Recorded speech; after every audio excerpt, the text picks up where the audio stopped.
sellers are holding on to this price, but a lot of people that are selling their homes are selling and then they're also going to buy. If you're selling and buying in the same market, things become relative.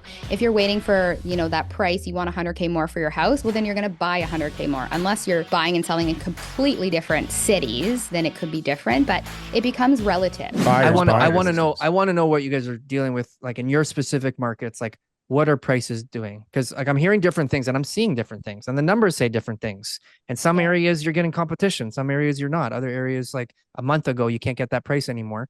Other areas it's like no problem, there's demand. So I think it's a really mixed bag of figures. So like what are you guys seeing individually in your own business? Are you seeing prices are declining because there's an excess amount of inventory in the areas that you're working? What are you seeing? I wouldn't say they're necessarily declining.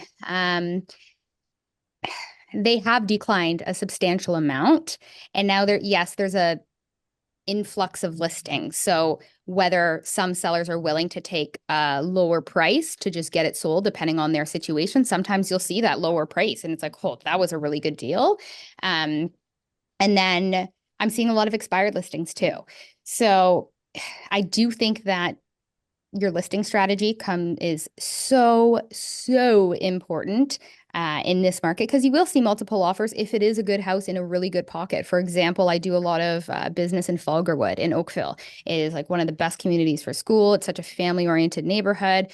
And usually the listings that I have in that pocket, if I do, the staging, really present them well and then price it competitively, I usually get multiple people that want it, and it's just a matter of that pocket. I think that some people aren't ready to jump in with the amount of economic uncertainty and hearing all of this stuff, election things coming up, rates not knowing where they're at, and just kind of want to see how things play out for a little bit. So unless it's something that, they are like, I'm willing to, I guess, risk if the economy were to decrease for them. I'm willing to risk because this is the house that I want and I see long term, that I don't want to wait on the sidelines in hopes to save another 50K, because what is the perfect home? How can I value that if it's the perfect home? So it's like, I think people just have more choice and there's no urgency in the market. So list price strategy and really taking a listing and transforming it into presenting it in its best possible light is really, really important. Like I see all these listings on the market, not staged, not even clean. There's clutter on the counters. Like you're not attracting buyers, especially when there's no urgency. If the rates were 2%, you could do those things. Now you can't. So back to what Cortez said, it's important that the realtor that you're working with is data driven as well with the market value. Because if you're listing too high in a market where things are already slow, you're going to become stale, and it's going to be really hard to catch the momentum that you could have had going out if you had have priced it competitively. And then I always say to people too, it's like sellers are holding on to this price, but a lot of people that are selling their homes are selling and then they're also going to buy. If you're selling and buying in the same market, things become relative. If you're waiting for, that price, you want 100K more for your house, well, then you're going to buy 100K more. Unless you're buying and selling in completely different, cities, then it could be different, but it becomes relative at that point. So maybe take a little bit less on the sale. You might get a great deal on the buy because it's usually a blanket city to city in terms of price fluctuations and a percentage. But are sellers actually expecting to sell quickly nowadays? Anybody that is actually selling, is anybody thinking they're going to be sold in 2 weeks? Like the good old days? That's I think, yeah. They I think still do? Yeah. I People think do. that because sellers have been spoiled for so long. And this is where I've been talking about, you're going to have this battle between buyers and sellers, and where's it going to meet? So what I was talking about is that if inventory is increasing, new listings is increasing, eventually as renewals come up, as people kind of grasp reality that their house isn't worth as much as they want, prices are going to come down until the buyer demand meets where that seller is willing to part ways with the home over time. And it's just going to take time, right? You have disposable income is at 134%. And if you look at the great financial crisis, 128%. So, we have a lot of debt in this country. And as renewals come up, right?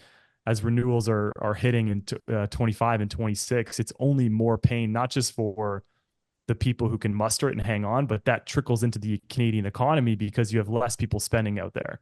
So we were the superstars in the great financial crisis. We fucking crushed it. We had the best banking system in the world. We made it through that better than anybody. Why is this time going to be different?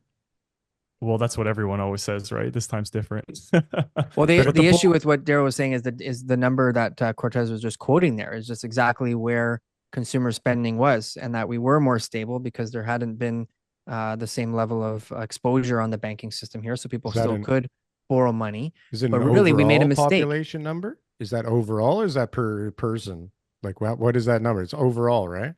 So there's so many more overall, yeah. people making up that number. Is that a lot of debt? Is that less debt per person now? Must be less debt per capita than back then, no? Do The we know great this? financial crisis was all the, so when I say that number, it's all the US. It has nothing to do US. with us. Right, Yeah, right, it's the right. US. So it's a bigger population That's actually. what's capsized their ship, right? Yeah. Yeah, But I yeah. And definitely think we made a mistake by not joining them in that crisis. I mean, like, how great would it be right now if prices were just like, 2012 prices, and that we were all dealing with 6% interest rates, right? And that you didn't have $1 million Horrible. mortgage, you had a $500,000 mortgage, and you were stressed about that. That's what it's Oh like in my the States. God. When you see all these comparisons, they always compare Niagara Falls because it's like right on the border and the prices and all that kind of stuff. They have it so good down there. The people, I was at so like this week I saw a guy, he was from Dubai, and then I was at a 30-year anniversary, and 100% of the people, this is like a sign that I'm getting, 100% of the people that I'm meeting whose kids are in their 20s are all getting jobs outside of Canada now. The brain drain of all the best people is being sucked away because like you don't see a vision for yourself here. You don't see an opportunity for you to be able to buy a house or have the life that you grew up in. So immediately you're like, well, where can I get that life? And so they want to go outside and find it. In the States, there's lots of opportunities in the States that are better than here for a lot of people.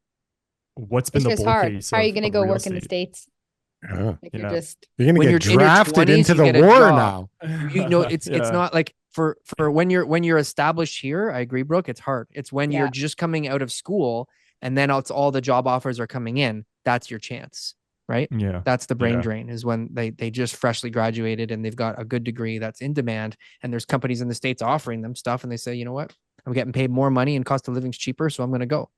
Right? Doesn't mean Yeah, that they won't come back.